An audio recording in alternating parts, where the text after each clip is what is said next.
Hindsight is really 100%. I guess I should have been wary when my wife first came home from her job at the art gallery, buzzing with joy over a new patron. But when you trust someone completely, and she has never once, in 17 years of living together, given you the slightest bit of trouble, you want to give her a little slack at first. My initial assumption was wrong, very wrong. I'm Bobby Sprague, and my wife is Tracy.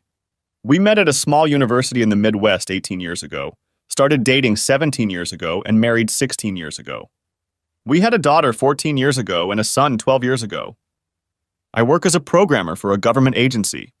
I make good money, but not great. I was earning well enough for Tracy to be a mom while the kids were little. But 2 years ago, she decided the kids were old enough for her to spread her wings and took a job at a high-end art gallery in the city with a 30-hour work week. She had studied art in college, so the job didn't weigh Tracy down intellectually in the slightest. She could talk and walk. The gallery primarily targeted clients who live a little better off financially than we do. We live in a major Midwestern city, and there were enough people in that financial position for the gallery to do a fair amount of business. And as a privilege of her job, Tracy could socialize with these people and immerse herself briefly in their world before returning home to her regular life. Occasionally, we would both get into their world, as sometimes Tracy would be working on a large gallery show, and I would have to accompany her as a +1. I have to admit it was exciting to spend a few hours in the company of people who move and create. Computer geeks like me don't often get to hang out with CEOs, politicians, lawyers, and bank presidents. Every once in a while, Tracy would come home drunk after meeting some celebrity or influential person. My kids and I marveled that she was just going with the flow for a while, and then we would get out of her way when the reality of where she fit into the picture of life set in. Darkness was not one of Tracy's best qualities. The kids usually scattered to their rooms, often leaving me to take the brunt of her sarcastic comments about our lives for the rest of the evening. Most of the time, I just took it personally. When it came to me, I was in the garage tinkering with the car. For the past few weeks, Tracy had been all but gushing about some cool realtor who had recently become a patron of the gallery. According to Tracy, Jackson Aloysius Fairchild, a 28-year-old millionaire, had recently moved into an expensive new home and wanted artwork to adorn its walls to reflect his position in life. He generally impressed her, although she expressed the opinion that he also seemed somewhat self-absorbed. In various conversations, she noted that he was handsome, well-built, and often mentioned that he engaged in various physical activities, such as cycling and rock climbing. Tracy bragged about her new patron, so I ignored it and let her keep it up for the next 2 weeks.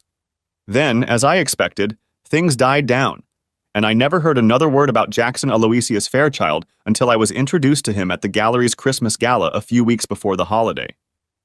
I must admit that he was an impressive physical specimen, about 6'2", 190, and looked solid in his expensive Armani suit.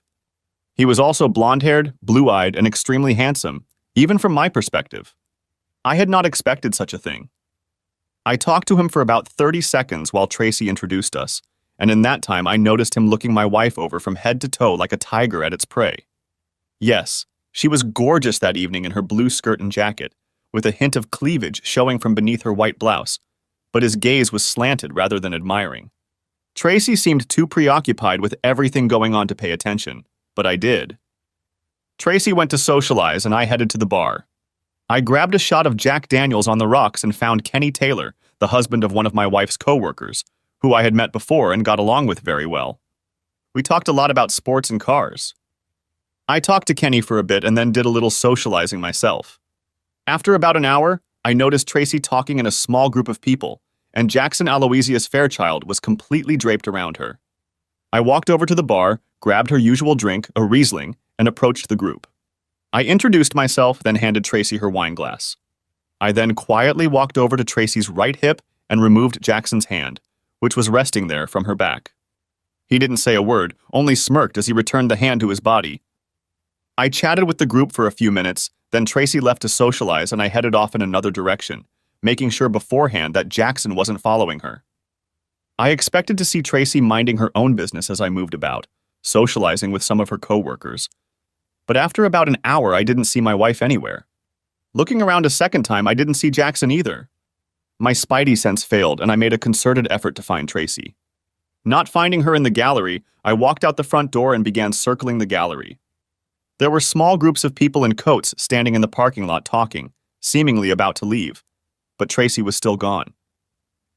Just then I noticed a couple cozying up in a black Jaguar XJ. The car was started, and the couple were sitting snuggled together in the back seat. I didn't bother to check to see if it was Tracy and Jackson. I decided it was, walked over to the car and opened the door next to the woman. The occupants jumped back, so all I could ascertain was that they were, if not kissing, then close to it. "It's time to go, dear."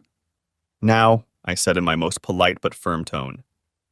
We just," Tracy stammered as Jackson smirked. "I don't care." "It's time to go," I said in a voice just above a whisper. "Really, Bobby, you've got to come and hear this sound system," Jackson said. "It's absolutely crystal." The stereo system was on and some concert music was playing, but I don't think any of them were listening to music. "Another time, Jackson." "We really should get going," I said in my most casual voice. I got my wife out of the car and we walked to where my Ford F-150 was parked. "Wait, I can't leave." "The party is still 2 hours away." "I have to stay the whole time and be one of the hosts," Tracy said with insistence in her voice.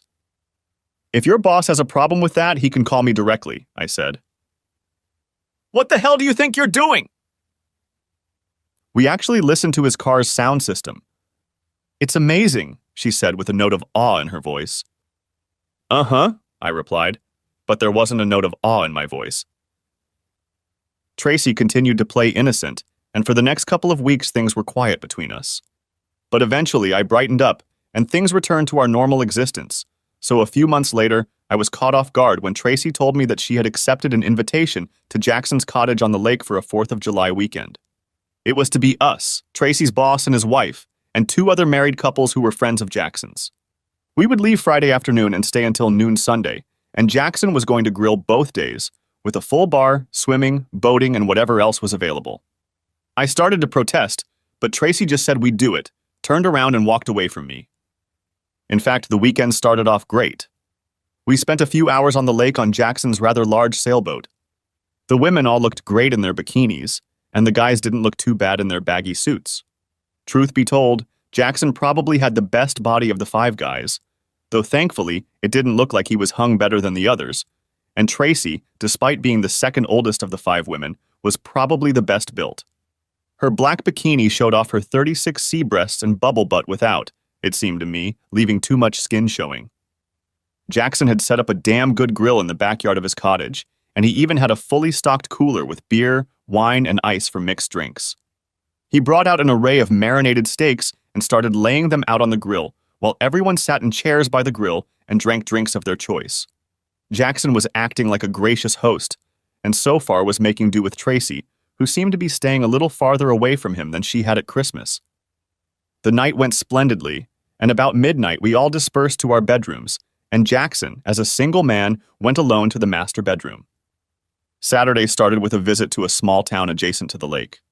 It was a little tourist trap with all sorts of cute stores, and most of the women came home with a few things. We then ate a sumptuous lunch of hero sandwiches followed by a game of volleyball. After the game was over, the libations began, and in the evening, sausages and shredded pork were grilled.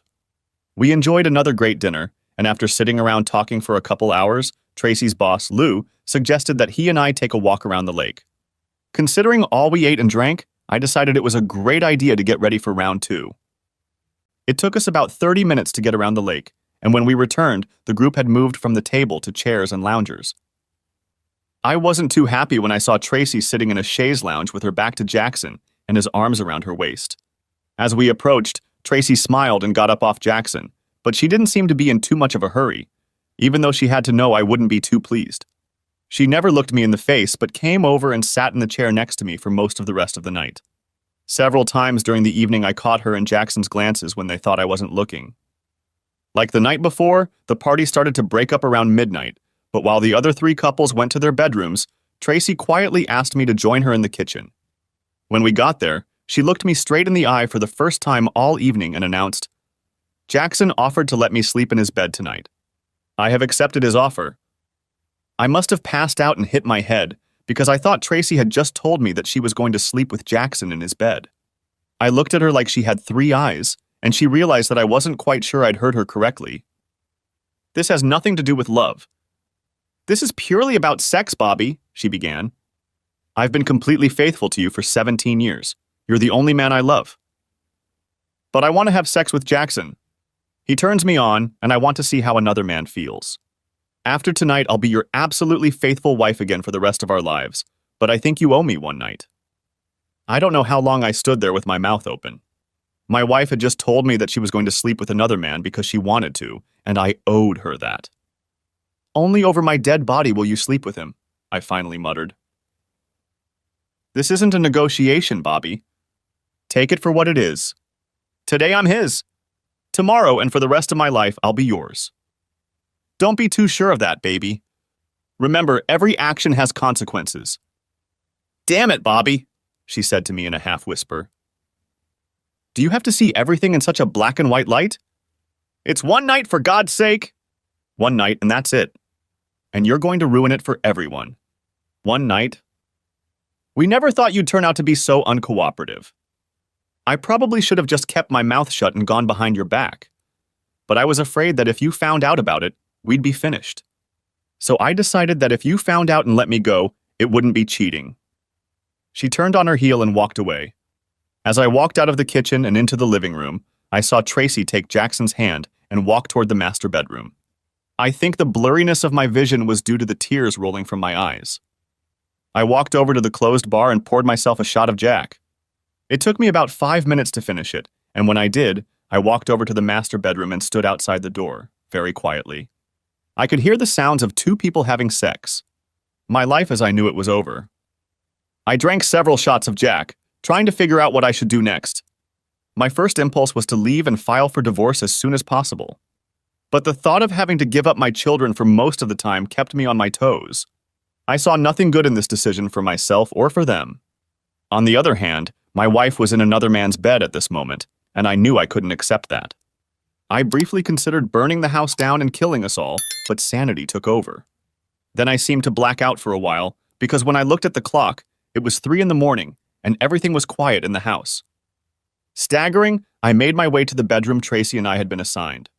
The bed was made up because it was empty, just as I knew it would be. I laid right down on the covers and slept soundly for the next few hours, rising at 7:30. I went to the adjoining bathroom, took a quick shower, and brushed my teeth before heading to the kitchen. 3 other couples were already up and having breakfast of scrambled eggs and bacon. Marna, Tracy's boss's wife, Lou, was obviously the head cook, and she offered me a plate while the others grumbled about their good morning. I could tell by the way everyone was looking at me with the corners of their eyes that they were well aware of what had happened. I know my face flushed and flared because the level of humiliation was off the charts. It's all right, Bobby. We've all seen it before, Marna said sympathetically, and the others nodded their heads in agreement. Jackson's done it 3 or 4 other times. He's an alpha male, and when he sees something he wants, he goes after it. That's just the way he is. I'm also inclined to think that he really enjoys humiliation, and I think women fall for it too, Lou adds. But I don't think there's anything personal about it. It's just the way he is. So what happened to the other couples he did this to? I inquired. As far as I know, they're still married. Kind of silly to splinter a marriage of many years over a one-night stand if you think about it, Marna said. Especially with kids and all, added Joanna, one of the other wives. You mean he's looking for married women with children so the wives can use the children as leverage for an affair? I asked incredulously. I guess so, Ralph, Joanna's husband, chimed in. But he's actually a nice guy except for one little quirk. I've known him since college, and if you're friends with him, it's a friend for life. So I can forgive him that quirk, especially since it doesn't hurt the couple in the long run.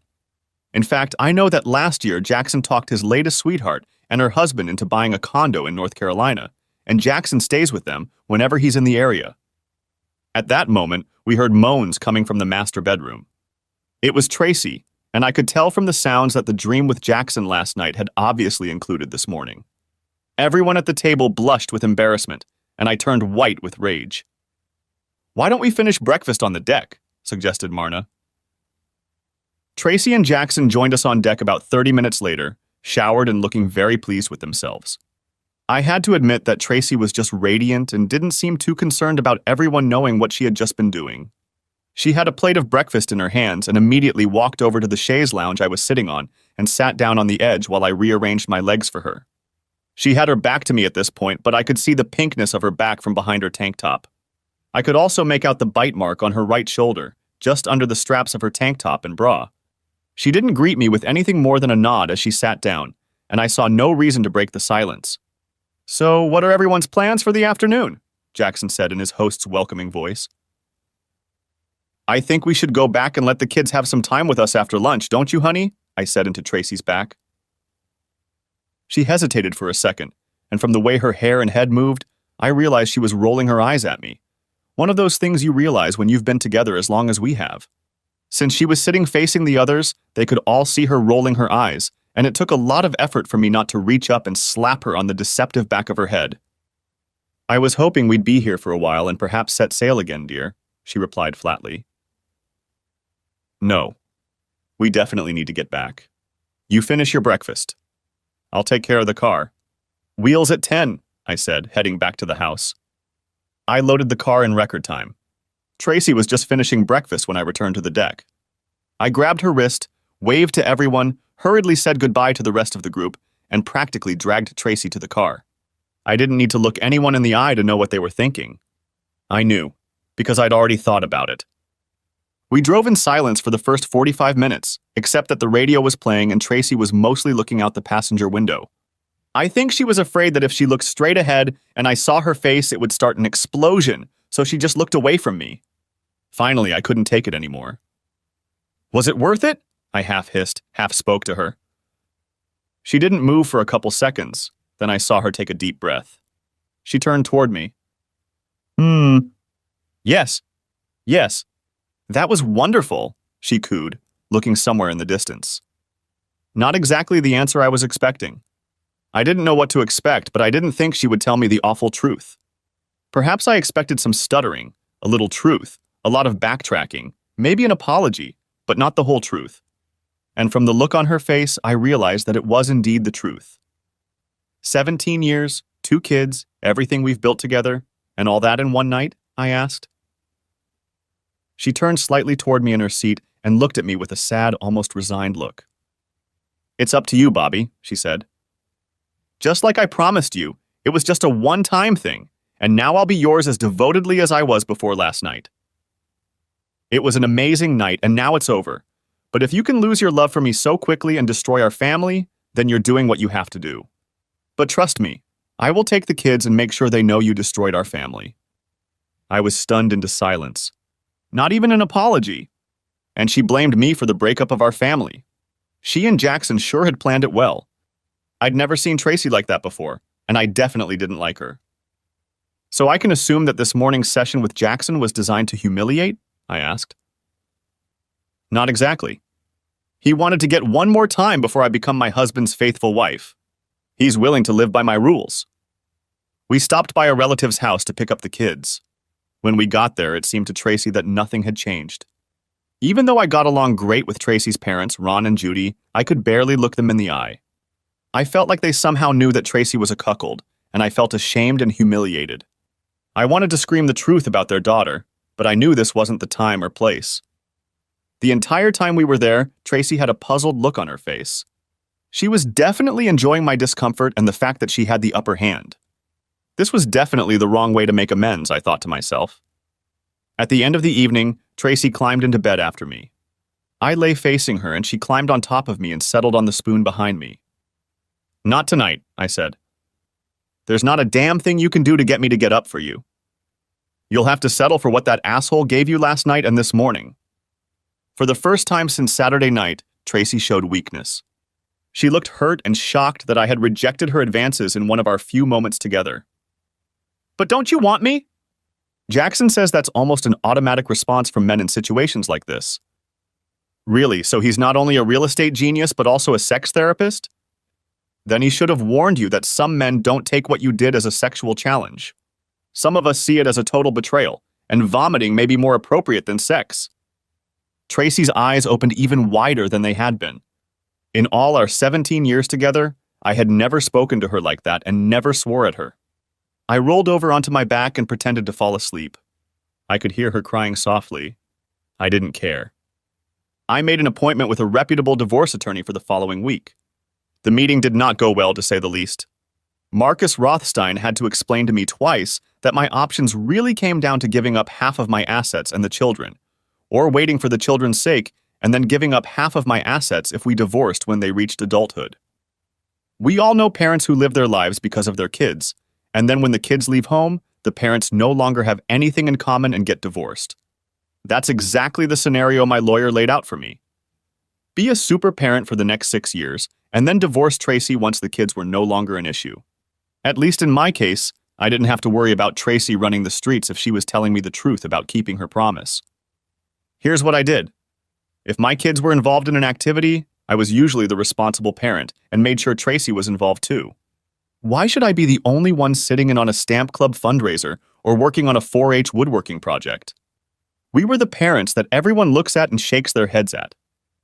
On the physical side, I didn't touch Tracy sexually for 6 months, until she told me that she would have to start leaving the house if I didn't want to fulfill my husbandly duties. Since I was ready to blow the dough myself, literally, I was able to indoctrinate myself into thinking that I could have sex with Tracy the same way she had with Jackson. Just sex, and nothing else. After all, she was still a beautiful woman. I wasn't forced to have sex with a troll. It wasn't pretty, but our first night in the saddle set the tone for what was to come over the next few years. We had a date night at one of our favorite Italian establishments, and I poured Tracy 2 more glasses of wine than usual. Well, we had a very good night. Where the hell did that come from? She asked me in a whisper. Holy shit, Bobby! Do I really have to wait another 6 months for a repeat performance? I couldn't answer that question, so I said nothing and ducked my spoon into her back. Admittedly, every time I remembered Tracy with Jackson, I shuddered, and there was nothing tender about our lovemaking then. She seemed to enjoy it, though, and she never complained, though we rarely cuddled or talked softly afterward, as we had before that time. Everything seemed to be back to normal, but every week I had a private investigator come in to make sure she kept her word to me and wasn't dating Jackson or anyone else. I spent a lot of money to get some peace of mind. 6 years later, our youngest child, Terry, left for college at Michigan State. Melissa was a junior at Michigan State, so when Terry made his decision, we had a little war between the kids for the entire summer before they both left for their respective schools. Since Terry was only a freshman, he lived in a dorm on campus, and Tracy and I helped him move in the week before school started. Neither Tracy nor I remembered taking even half of the things Terry took with him. We drove him to Michigan State on Thursday and stayed most of the weekend and left home late Sunday night.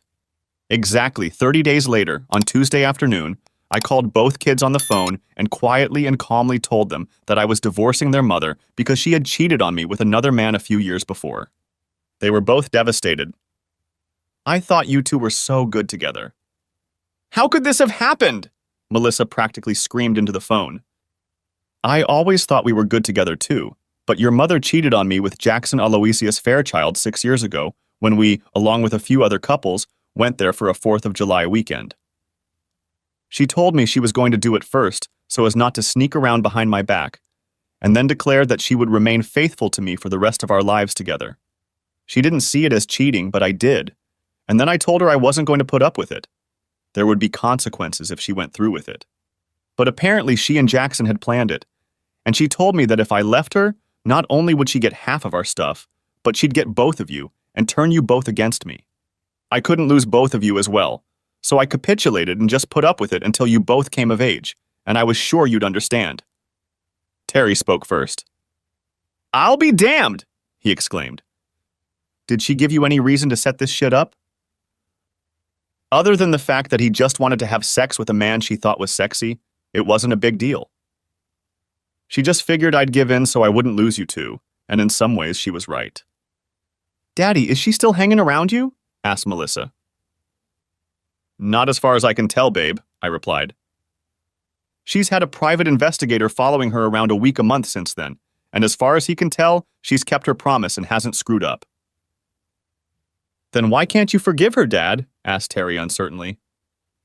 You've been married for 22 years and she's only done it once. Once was more than enough, Terry, I said, trying to hold back my growing rage. What love did she feel for me when she spent the night in another man's bed? What respect did she show me when she had sex with him the next morning, and we all heard the two of them doing it together? Forgive me, children. I don't have the strength to forgive her. I stayed with her to keep the family together. I love you guys. Thank you, Dad. We really appreciate you holding things together for us, replied Melissa. Does she know yet? Asked Terry. She'll know about it in a few minutes. She's being served at 4 o'clock in her office.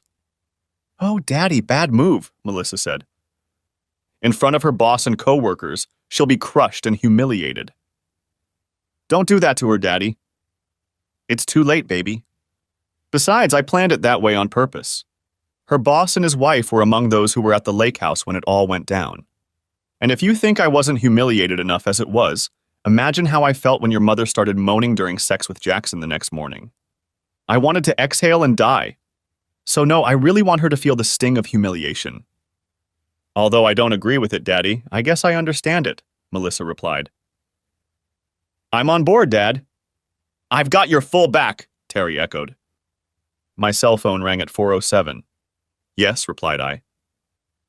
I'm on my way home, you bastard, and when I get there, I'm going to kick you in the balls until next week, Tracy yelled into the phone. I bet on remorse and tears.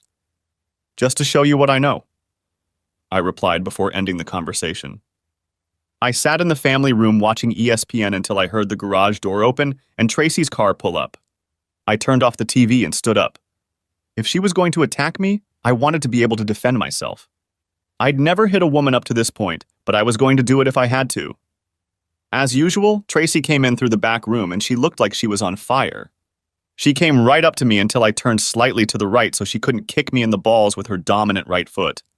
It's an old fighting move. I also raised both hands in a defensive posture. At this point, Tracy stopped, looked me over from head to toe as if trying to think of a way to hit me, and then collapsed onto the couch in tears. I thought we were doing well.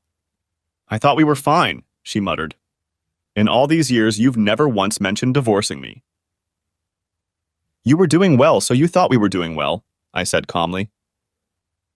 But I kept my promise to you. I hadn't slept with anyone since Jackson at the lake. And I wasn't going to sleep with anyone else. You kept your promise. But 16 years before that, you made a vow to me that you just threw in the trash that night. I asked you not to do it, but you were going to do it anyway and threatened me that you were going to take my children. I couldn't let you do that. It seemed to me that Lou's presence simply completed the circle you began at the lake house 6 years ago. As for the cruelty, your Sunday morning with all of us in the house was the most humiliating moment of my life. You can rest assured I got my revenge.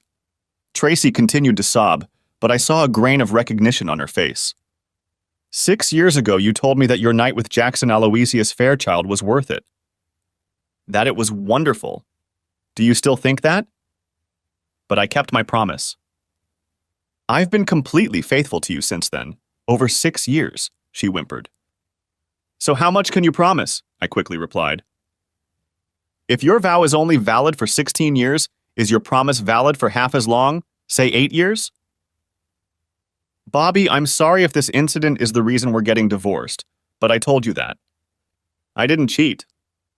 Yes, it does, I insisted.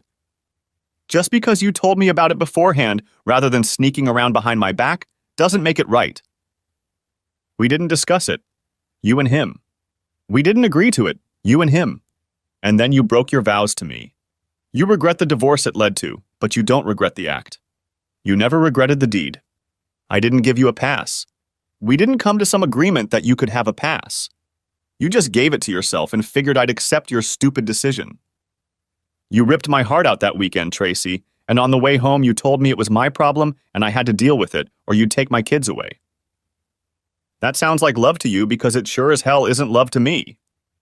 She just stared at me stunned. Tracy got herself a good lawyer, and he convinced the judge that we needed to go to couples counseling. At the first session, the counselor, a pretty young woman in her 30s, asked me why I thought I couldn't get over Tracy's cheating, especially since she wouldn't go behind my back and sleep with Jackson. I looked at her like she had 2 heads, then asked if she'd ever been married, not noticing the ring on her left hand. My marital status has nothing to do with your answer, Mr. Sprague, she said, more than a little defensively. Wrong answer, I said, getting up to leave. Both women sat motionless as I walked away. Later that evening, I got a call from Ron and Judy, Tracy's parents. I loved Tracy's parents very much. My own parents had died a few years ago, and since their deaths, I'd grown even closer to Ron and Judy. They reciprocated me wholeheartedly, but I knew they had to be on their daughter's side in this case. That's what parents do.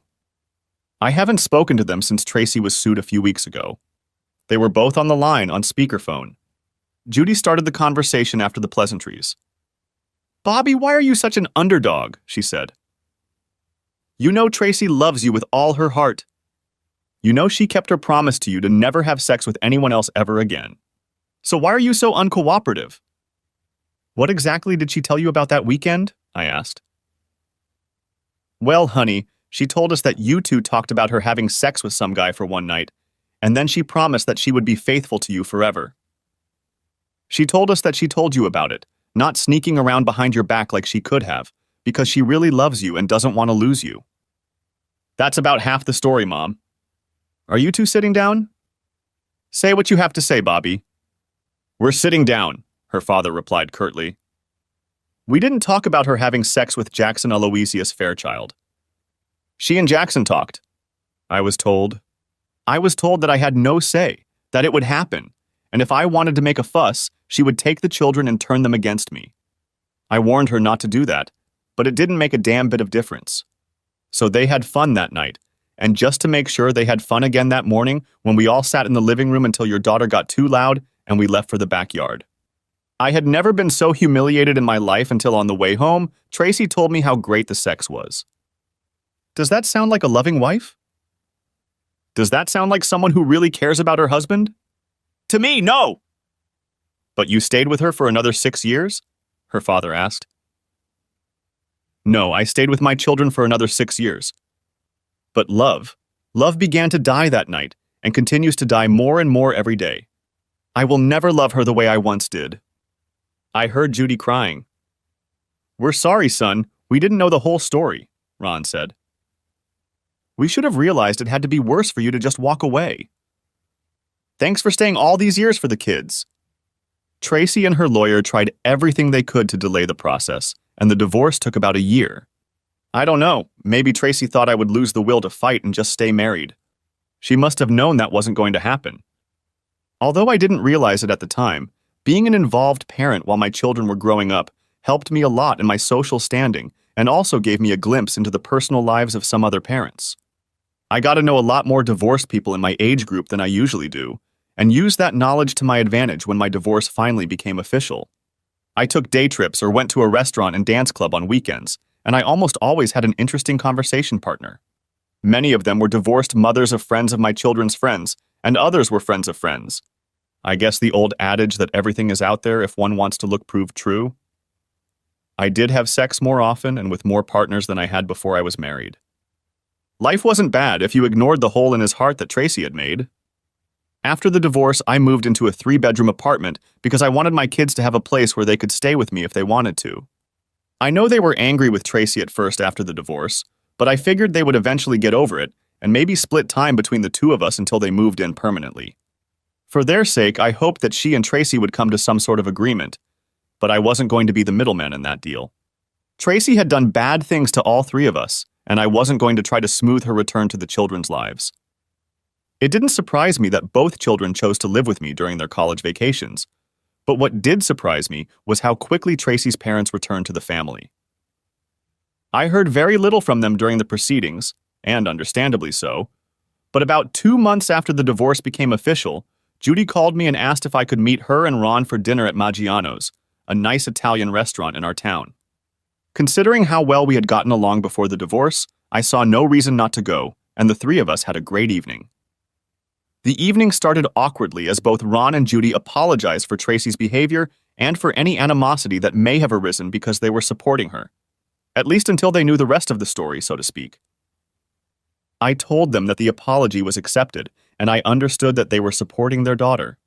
I then asked them if we could change the subject, and from that point on, the evening got better, despite the occasional remarks and tears about what might have been. Having Ron and Judy back in my life gave me a sense of normalcy, and I think they enjoyed my company as much as I appreciated theirs. We rarely talked about Tracy, except to reminisce about some events from the past. We got together maybe a couple times a month while the kids were at school, and when they came home, we were together even more often. It was only a matter of time before I introduced a sixth person into our little get-togethers.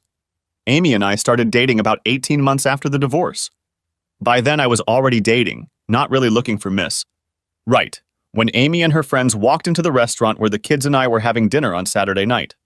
She and 3 of her friends were seated across the table from us, and although I wasn't paying much attention to them, my kids were my first priority. "Hey, Dad, see those women who just sat down?" asked Melissa, panting slightly. "They all look good, and 3 of them aren't wearing wedding rings." "Jesus, Melissa, I don't need you to be my soulmate," I replied. "She's right, Dad." "There are a few Watts at the table," Terry added. I looked back. The kids were right. Shit.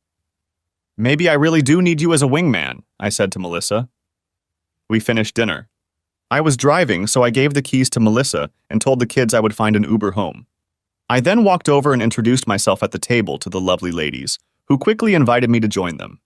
While they ate, I sipped a shot of Eagle Rare bourbon. "What, did you abandon your children to flirt with us?" "What kind of father are you?" inquired long-haired blonde Jennifer, sitting at a round table 10 hours away from me. "I'm a father who knows his kids have good taste, so when they pointed out that 3 of you weren't wearing wedding rings, I had 2 choices. Go home to watch the baseball game and get a load of crap from those same kids, or come here, maybe make a complete ass of myself, but at least get more respect from the kids. And they always told me that it's just as easy to love a beautiful stepmother as an ugly one." "Gee, big guy," said the married brunette sitting on my second watch. "Nothing special, just a confident guy with 2 bright, chatty kids. And good taste, I should say. So you're the mother here?" They all giggled, even Rose, who I picked on. "And for that, big guy, you get to tell your story to the class first," she replied with a smile. So I told 4 near strangers a Reader's Digest version of my life, quickly recounting my former 17-year marriage and subsequent divorce. "Not good enough, Romeo. If you're such a great guy, how come your wife left?" Angelica, the raven-haired goddess in my 8 o'clock office, asked. "There are 3 of us here who have gone the divorce route, so we want to know if we should even waste our time talking to you." "Straight up, I love it," I replied. For the first time since I got divorced 2 years ago, I put my whole story out there, even the most painful parts of it. Up until then, only Tracy's parents and my divorce lawyer knew the whole story. When I finished my story, it became uncomfortably quiet. There were tears in everyone's eyes.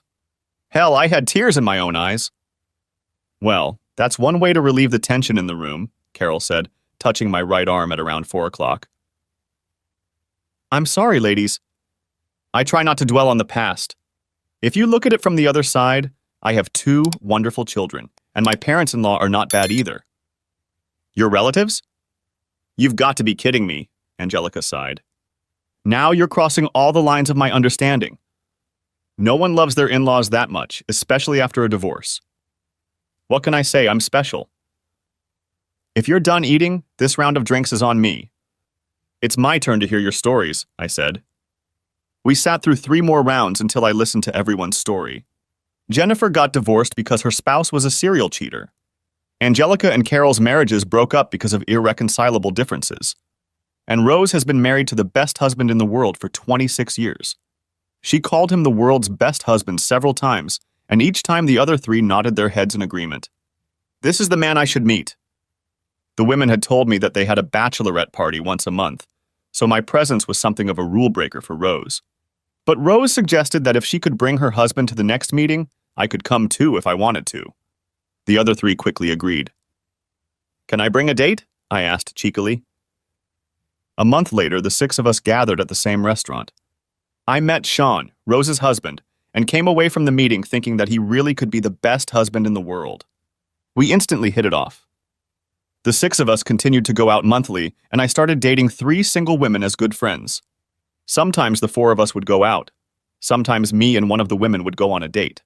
Sometimes we made love. After about a year, Angelica and I became exclusive. I was still good friends with Jennifer and Carol, but everyone understood that exclusivity meant just that, though when the girls got together, the banter sometimes got rough, even for me. My children got used to Angelica quickly. It took a little longer for the relatives to understand her. I realized that and didn't push it. Having a steady girlfriend meant that their faint hopes of reconciling Tracy and me were fading fast. But I think they saw the same thing in Angelica that I did. And since we had become such good friends, I think it was only a matter of time before they felt natural with her and started showing her why I thought so highly of them. After Angelica had been to her parents-in-law's house about half a dozen times, Judy took me aside from the others and said we needed to talk. She looked as serious as a heart attack, so I was a little worried that my marital happiness was about to explode. "Bobby, maybe I don't have the right to say this, but sorry, I'll say it anyway," she began. "How long have you been dating this woman? Don't you think it's time to put a ring on her finger before someone else gets the bright idea?"